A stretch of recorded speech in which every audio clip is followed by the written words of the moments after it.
दोस्तों, मेरा नाम है आकाश केशवरी, ये चैनल क्वेस्ट सरकारी। और आज हम डिस्कस करने वाले हैं एक बहुत ही इंपॉर्टेंट टॉपिक जो कि शायद हर एक एस्पिरेंट के मन में डाउट होता है। तो मेरे पास बहुत बच्चों का क्वेश्चन आता है कि उन्होंने 10th पास की है, 12th पास की है, ग्रेजुएशन कर ली है, वो कंपटीशन की प्रिपरेशन करना चाहते हैं फॉर गवर्नमेंट जॉब, तो उन्हें बैंक ऑप्ट करना चाहिए या एसएससी ऑप्ट करना चाहिए। ये बहुत ही मेजर क्वेश्चन होते हैं और हर एस्पिरेंट इस क्वेश्चन के थ्रू गया है। मेरे सामने भी ये क्वेश्चन आया था।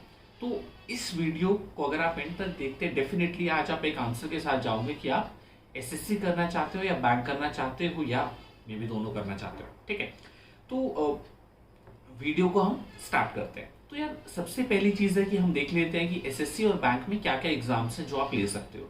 तो एसएससी के अंदर जहां पे आपको ऑफिसर लेवल के एग्जाम है वो मिलेगा एसएससी सीजीएल, या फिर इवन आपको मिलेगा एसएससी सिलेक्शन पोस्ट। वहीं आपको जो आपका ये बैंक है उधर आपको ऑफिसर वाले एग्जाम्स के बहुत सारे ऑप्शन हैं, जैसे कि आईबीपीएस पीओ है, एसबीआई पीओ है, आपके पास आरआरबी का पीओ है, आपके पास आरबीआई की ग्रुप बी की वैकेंसी है, आपके पास नेबार्ड की वैकेंसीज हैं। तो आपके पास बहुत सारे ऑप्शन वहां पे हैं। तो अगर आप इस तरह कंपेयर करें तो आपको मैं एक क्वेश्चन आंसर करता हुआ दिख रहा हूँ कि कौन सा एग्जाम थोड़ा सा ज्यादा आसान पड़ सकता है। ठीक है, तो वो है आपका बैंक। क्यों ऐसे मैं कह रहा हूँ? एसएससी सीजीएल में आपके पास एक एग्जाम है, ठीक है। बैंक में आपके पास ऑफिसर लेवल के 6 एग्जाम है। एसएससी अपना एक एग्जाम कराने में 2-2.5 साल लगा देता है। तो उसका मतलब क्या है कि जो अच्छे एस्पिरेंट है वो लगातार पेपर में अपीयर होते रहते हैं और कंपटीशन बहुत हाई रहता है।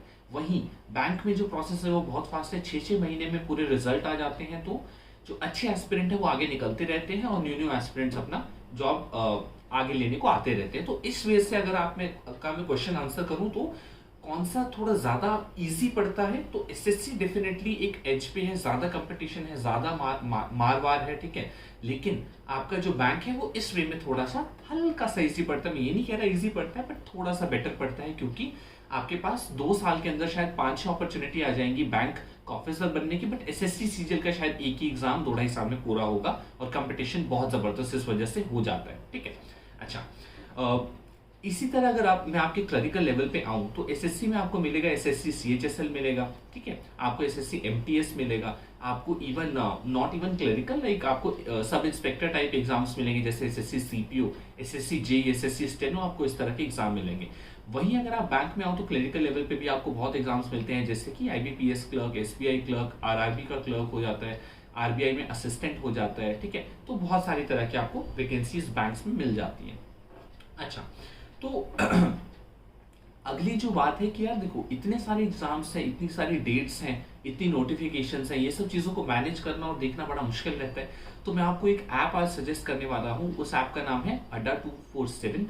तो ये जो ऐप है, मतलब इसको मैंने खुद यूज किया हुआ है 2-3 साल जब मैंने प्रिपरेशन की थी। ठीक है, तो इस ऐप का क्या है कि यार ये ऐप आपको प्ले स्टोर से मिल जाएगी, जैसा कि आप साइड में वीडियो में भी देख सकते हो। आप प्ले स्टोर से इजीली जाके इसको डाउनलोड कर सकते हो। इस ऐप में आपको 10 लैंग्वेजेस में चीजें मिलती हैं, आप 10 लैंग्वेजेस का यूज कर सकते हो। नाइट डार्क मोड, यूआई बहुत ही अच्छा है, यूजेज इसकी बहुत ही अच्छी है इस पर्टिकुलर ऐप की। और आपको बहुत सारे एग्जाम्स के लिए अवेलेबल होती है, जैसे कि आपका यूपीएससी है, बैंकिंग है, एसएससी है, रेलवे है। बट बैंकिंग डोमेन में इनका खासा डोमिनेंस है, इसको बैंकर्स अड्डा के नाम से भी बहुत लोग जानते हैं। तो अगर आप इस ऐप के फीचर्स की बात करो, जो मुझे जिसके लिए मैं यूज करता था इस पर्टिकुलर ऐप को, तो आप इसमें डाउट्स पूछ सकते हो। 24/7 अवेलेबल है लोग आपके डाउट्स को रिजॉल्व करने के लिए। ठीक है, आप इसमें करंट अफेयर्स पढ़ सकते हो, डेली के क्विजेस हम पढ़ सकते हैं। ठीक है, डेली के क्विजेस हम अटेम्प्ट कर सकते हैं। तो मैं वो खासा करता था, मैं डाउट्स देखता था। और मेजरली जिस चीज के लिए मैं यूज करता था वो था जॉब अलर्ट्स की, कौन सी जॉब्स आई है, कौन सा रिजल्ट आ रहा है, कौन सी मुझे अप्लाई करनी है। ये सारी चीज अड्डा 247 पे काफी जल्दी चीजें आ जाती हैं, तो मैं इसका खासा यूज करता था। इसके अलावा आपको काफी सारे नोट्स, आर्टिकल्स, ये सारी चीजें भी अड्डा 247 ऐप पे आराम से मिल जाएंगी, जिसका आप इजीली यूज कर सकते हो। बहुत सारे कोर्सेज है जो कि आप अवेलेबल हैं, आप यूज कर सकते हो, उनको परचेज कर सकते हो। अगर आपको नीड है, रिक्वायरमेंट है किसी टॉपिक को समझने की, अच्छे टीचर्स हैं, हाई क्वालिटी कंटेंट है, तो definitely this is one of the recommended apps जो आप देख सकते हो। ठीक है, तो नाउ सजेशन से बैक टू द टॉपिक कि हम क्या चीजें डिस्कस करने वाले थे। तो देखो, सबसे पहले अगर आपको बैंक और एसएससी में डिसाइड करना है तो सबसे पहली चीज होती है आपकी जॉब प्रोफाइल। तो आप अपने आप से पूछो कि यार मुझे किस तरह की जॉब पसंद है। क्या मैं एक डेस्क जॉब जो बैंक में होती है वो मैं कर सकता हूँ? क्या मुझे फाइनेंस सेक्टर में इंटरेस्ट है, जैसे कि मेरा लोन्स हैं, अकाउंट्स हैं, क्या इन चीज़ों में मुझे इंटरेस्ट है? या फिर मुझे थोड़ी इस तरह की जॉब्स पसंद है जो like more of the realistic और द एडमिनिस्ट्रेशन काइंड, जैसे कि आपकी मिनिस्ट्रीज की जॉब है, मे बी आपकी एमईए की जॉब है, मे बी आपका इंस्पेक्टर है एक्साइज का, मे बी आपका प्रिवेंटिव ऑफिसर है, मे बी आपका इनकम टैक्स इंस्पेक्टर है, टैक्स असिस्टेंट है, या फिर आपको इस तरह की जॉब्स पसंद है जो थोड़ा एडमिनिस्ट्रेशन टाइप में जाती हैं, गवर्नमेंट टाइप में जाती हैं। तो ये आपका खुद का क्वेश्चन है, आपको पसंद कौन सा है, ठीक है, इनमें से जो आपको पसंद है आपको डेफिनेटली उस साइड जाना चाहिए। This is one of the primary pointers जो आपको देखना चाहिए बैंक और एसएससी सिलेक्ट करते हुए। जो हमारा नेक्स्ट चीज पड़ेगी जो मैं आपको सजेस्ट करूंगा वो है आपकी एज। आपको लगेगा यार ये एज, उम्र, इससे क्या फर्क पड़ता है बैंक एसएससी का। देखो बात ऐसी है यार, मैंने एसएससी में मुझे काफी एक्सपीरियंस है देने का, ठीक है, 3 साल मैंने एसएससी की प्रिपरेशन करते हुए मुझे हुए हैं। तो बात ऐसी है कि अगर आप 20-21 साल की हो, ग्रेजुएशन हो चुकी है, वट एवर आपने 12th की है, तो आपके पास बहुत समय है सेटल होने का 25-26 साल तक। तो आप डेफिनेटली एसएससी को भी ऑप्ट कर सकते हो अगर आपकी चॉइस है, आपका एसएससी का मन है।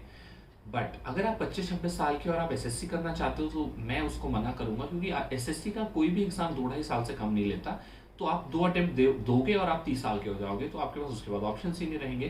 तो उससे बेटर मैं आपको सजेस्ट करूंगा, अगर आप थोड़ा ज्यादा एज में गवर्नमेंट कंपटीशन में एंटर कर रहे हो 24-25 टाइप में, कि आप बैंक के लिए जाओ, 6 महीने साल में जॉब ले लो, उसके बाद जहां निकलना है आप निकल सकते हो, ठीक है। तो बैंक में प्रोसेस बहुत फास्ट है, 6 महीने साल में चीजें खत्म हो जाती हैं। आपने 1 साल अच्छे से प्रिपेयर किया तो अगले 2 साल में आपके पास 6 से 8 अटेम्प्ट आ जाएंगे, ठीक है। इतने सारे एग्जाम्स होते हैं बैंक के, बट एसएससी का शायद 2-2.5 साल में एक ही पेपर पूरा हो पाएगा। तो ये फर्क है, ठीक है, बैंक और एसएससी में, ठीक है। तो आप डेफिनेटली एज का एक फर्क रहता है कि आप किस एज में आ रहे हो। तो अगर आपको थोड़ा सिक्योरिटी पर्सपेक्टिव से देखना है, एज ज्यादा है तो बैंक में जाओ। बट हाँ, अगर आप काफी कम एज में हो तो आपको जो भी मन करे आप बैंक एसएससी उसको चूज कर सकते हो, डिपेंडिंग ऑन योर जो भी आपकी नीड्स हैं, जो भी आपको अच्छा लगता है उसके अकॉर्डिंग चूज कर सकते हो। अच्छा, नेक्स्ट चीज पे अगर हम आ जाएं तो हमने एज डिस्कस कर ली, हमने आपकी जॉब प्रोफाइल डिस्कस कर ली, ठीक है।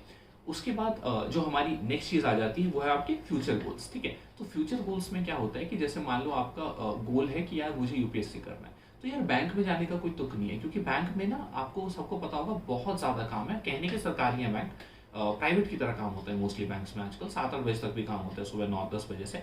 तो आपको बहुत ज़्यादा टाइम मिलेगा नहीं। लेकिन एसएससी की जॉब्स क्वाइट रिलैक्स होती है, डिपेंडिंग ऑन आपको किस तरह की जॉब चाहिए।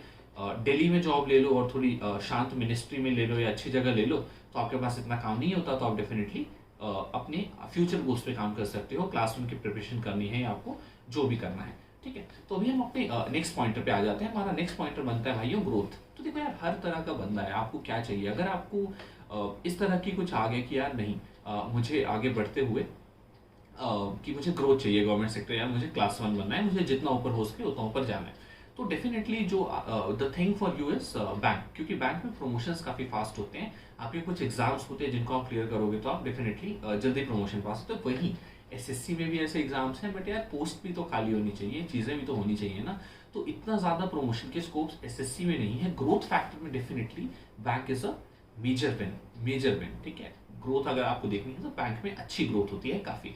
नेक्स्ट चीज पे आ जाते हैं वर्क लाइफ बैलेंस। तो भाई अगर आप आ रहे हो सरकारी में आराम करने, मैं सीधी बात करूंगा यार, मैं कोई फिल्टर्ड करके नहीं करूंगा, नहीं नहीं नहीं हमें तो बहुत अच्छी वो करनी चाहिए। डेफिनेटली लोगों में वो है कि सरकारी में आराम होता है। अगर एसएससी में थोड़ा आराम करने आ रहे हो तो भाई बैंक में मत जाना, एसएससी में ही जाना, क्योंकि वर्क लाइफ बैलेंस की दिक्कत है थोड़ी बैंक में। क्योंकि यार वहाँ पे बहुत काम होता है, इतनी स्कीम्स आ रही है, जो भी चल रहा है, जो भी तुम्हारी योजना आ रही है, सब बैंक के थ्रू जा रही है और आगे आगे आ ही रही है, कम नहीं हो रही वो, ठीक है।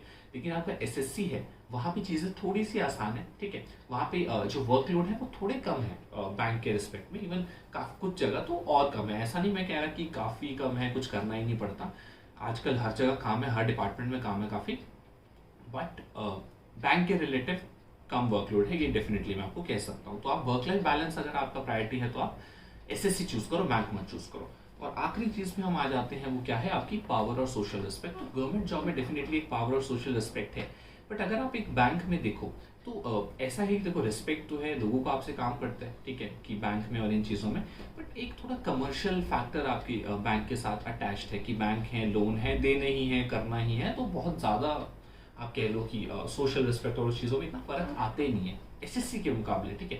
क्योंकि एसएससी में जो आपका पावर और सोशल रिस्पेक्ट है, आप एडमिनिस्ट्रेशन में हो भाई, आप इंस्पेक्टर हो, आप बिजनेसेस का टैक्स शीट या वो सब बना रहे हो, एक्साइज में हो तो आप, नार्कोटिक्स में तो आप ड्रग्स एंड ऑल का काम कर रहे हो, बड़े बड़े मतलब लोग, और आप देखो ना ईडी सीबीआई किस लेवल पे ऑपरेट करते हैं, ठीक है।